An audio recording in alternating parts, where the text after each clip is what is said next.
Voila. Just hold on until we go live. Hello, everyone. This is Sergio Marrero, and we're here for another episode of RBL1 Live. We have our guest CEO, Khalid David, who is founder and CEO of TracFlo. Thanks for joining us, Khalid. Thank you for having me. I'm excited to be here. Yeah, excited for you to join us. For those that don't know about Khalid, he is a graduate of Morehouse College, also Columbia University. Most recently has his MBA from MIT and has experience not only in the construction space, but now as a founder, worked in Turner Construction Company previously, and now is founder of TracFlo. So if you could share with the audience, Khalid, what is TracFlo? So TracFlo is an online tool that allows contractors to track and put and manage change orders in one simple place, saving them time and money. And for most people who are unaware of what change orders are, I simply ask you, have you ever done a kitchen or bathroom renovation? If it started at one price and ended up at another price, you experienced the change orders. We solve those problems for large commercial projects who often experience changing in the tens of millions of dollars. Excellent. And then how did you end up, can you share with a little bit with the audience? So in those aspects, so who's your customer? Construction companies? They're the ones that are purchasing your product? Yeah, for the most part, we sell to large commercial contractors, both general contractors and trade contractors, and we allow them to manage changing project costs in a mobile environment. Excellent. And then how did you end up coming up with this idea? What led you to launch? It's not every day you wake up and say, "Hey, I'm going to launch a mobile app in the construction space." It's quite a long story, but it actually started. It started during my time at Turner Construction. I was part of a technology team there that was helping building a bunch of different software solutions, and we did a lot of different things. But one thing we discovered was really missing in the project in the software space was managing a project cost and managing at-risk work.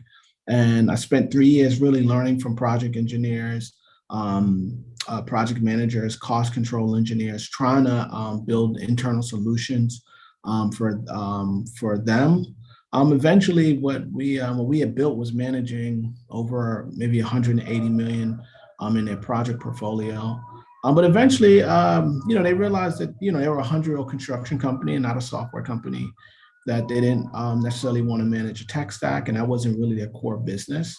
And that to move up in the construction career, you have to become an executive. You have to put, projects in place. And if you're working on software, you might get pigeonholed as an IT guy. So eventually the company decided to shut down this program. But at that point, I'd fallen in love with the intersection of construction and technology. And quite literally, the senior vice president of engineering wrote my letter of recommendation to MIT. And it was at MIT that TracFlo was really born. It forced me to, to talk to multiple customers and multiple stakeholders and really understand what the pain points that exist across the industry was. And we were able to provide a solution that worked for all types of companies that were dealing with similar problems. Excellent. And in moving through the journey, so going into MIT, a renowned institution for entrepreneurship. How did you go from being going from that first concepts of the construction to shifting into launching that first product, especially making strides in with a large company? There are many people that have entrepreneurial ideas, but it's like, how do you get a big company to actually be a customer and use what you're building? That's a great question. Well, I think that I mean, for me, my backstory is that I grew up in the construction industry. So I've been on job sites since as early as 12.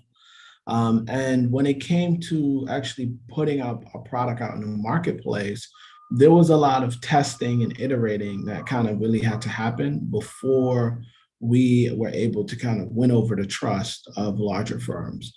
So I think that we called a lot of our early customers, we called them beta, we gave them beta versions of our product. And literally everything that we built at TracFlo was this dialogue that we had with this customer. And sometimes we'll put out a thing and over the course of months we would work to make it make sense for them, and then once we discovered we were able to deliver the value, then we can go and sell to the next customer. So I think it really starts with you don't have to sell to everyone early on. You just have to try to solve a pain point at one company, go through the work of developing your solution so that um, it's valuable to that company. And then you'll find yourself being able to now sell this thing that you've created to other companies with similar pain points.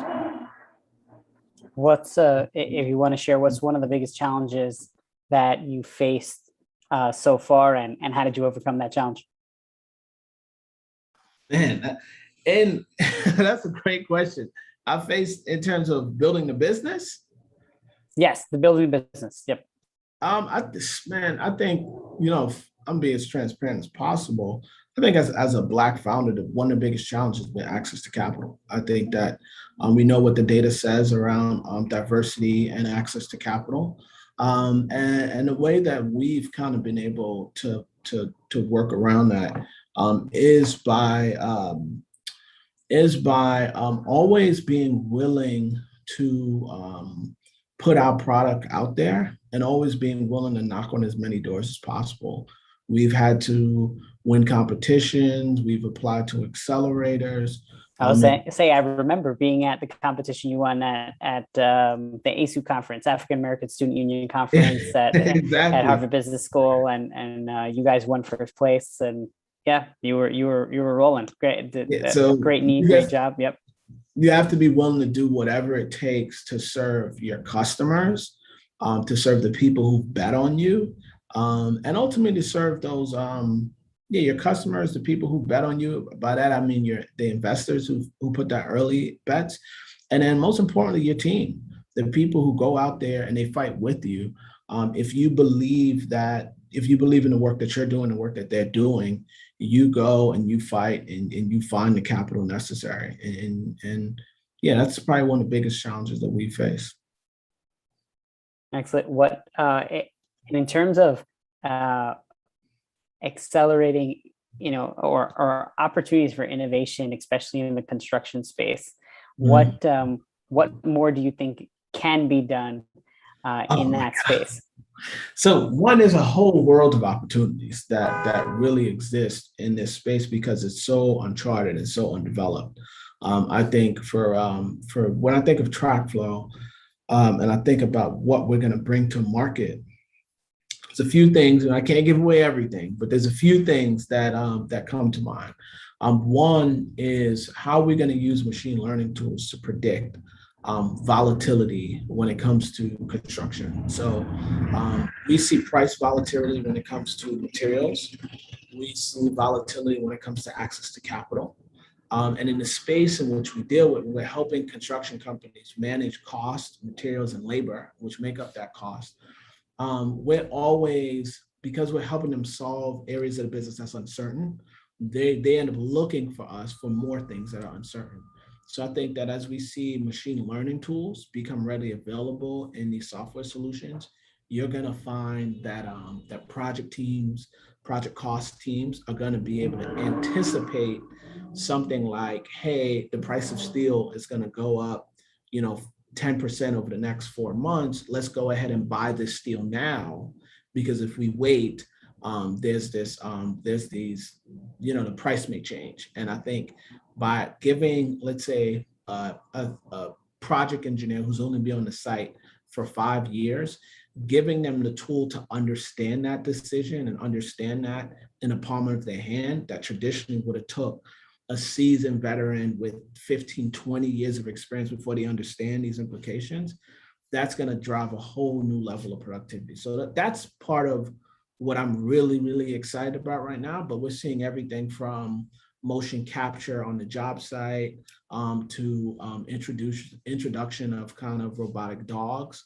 But I'm really, really excited about what we're going to do around capital and finance and how we're going to be able to help project teams understand volatility when it comes to material costs and even demand for labor is also a space.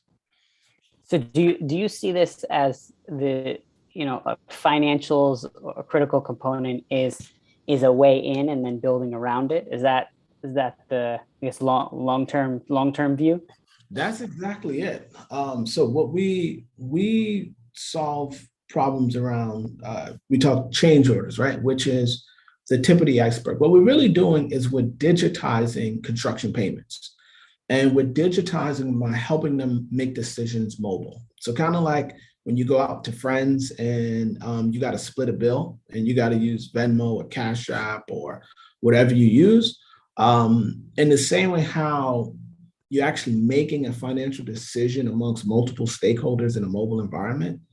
By doing that, what we've done, we've unlocked a whole new level of financial transparency on job sites that did not exist before.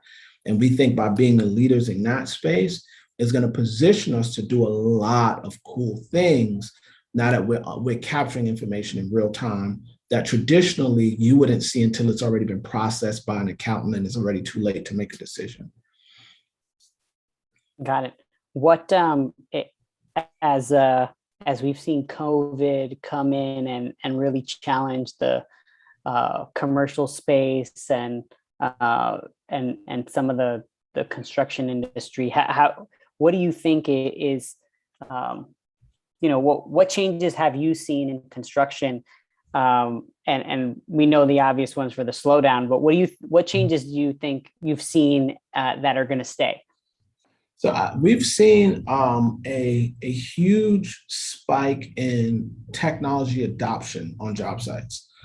So during COVID, it forced teams to have only essential people who were putting work in place on site, and project teams that were typically in those field trailers to work from home. And all of a sudden, you needed devices, you needed for those two teams to be able to communicate in real time. Not only that, in 2020, you thought it was a one-time event. They also had to go through project teams coming back, then getting pulled out. And then, they're coming back, then there's a thing and it pulled out. So now what was once a temporary thing, you need that resource in the event a person needs to stay home, or in the event your workforce preference changes now that they've tasted work from home.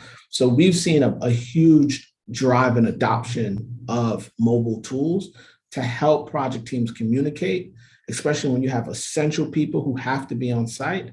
And now this project management piece that used to be on site, but often has to be fluid in this kind of new normal. So we've seen a big spike in the attention, the desire, and the demand for tech tools on construction sites. Excellent. Is this, I know you said this was born at MIT, but going into MIT, did you think this is what you wanted to build TracFlo? Was that it, or? Absolutely. Absolutely. It was something that, so in the first year of business school, you do a bunch of interviews for the summer, because that one summer can be a career pivot, or if you're trying to get to Wall Street or big tech or consulting, you need to land that internship. And you come in and there's this career office and there's all these people that's helping you to figure out what's next. I had one interview during my first year at business school. Actually, I only had one interview my entire time, and it was to get into MIT's Delta V Summer Accelerator program. That was the only interview I took. So I knew that one, I had this deep love for the industry, and two, I had this responsibilities to bring my skills to bear to move the industry forward. And I felt like TracFlo was my best shot at really making an impact. So I've been locked in since, I've been locked in, and it's, it's paid off. But for me, I'm very much an all or nothing kind of guy. There's no plan B or someday, one day, or fallback plan. I'm 100% locked in on building, not as a successful firm, but a company that can be a model of what a diverse technology company could be. Excellent. And if you can share with the audience a little bit about what is next for TracFlo, and a little bit more about your crowdfunding campaign. So we recently launched an equity crowdfunding campaign on a platform called Republic. We have about 3 days until it's closed. It's closed on September 11th.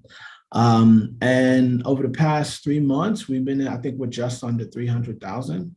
And we're looking to do a last push to make sure that we're giving you all opportunities to participate. So what's next for TracFlo is that we're in a unique position.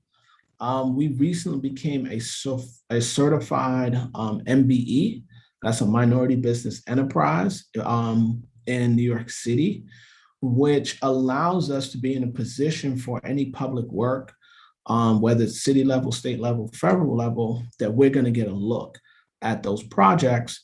And we're the only technology provider in that space. So what's next for TracFlo is that we're going to use this capital we recently raised to expand our product and to expand up and down the Eastern Seaboard. So expect to see us in Boston, expect to see us in Philly, Baltimore, DC, and we also plan on touching base in Chicago and Atlanta. And we're going to be focused on that over the next 6 months to ultimately double the share value of our company, so that as we position ourselves for a larger raise.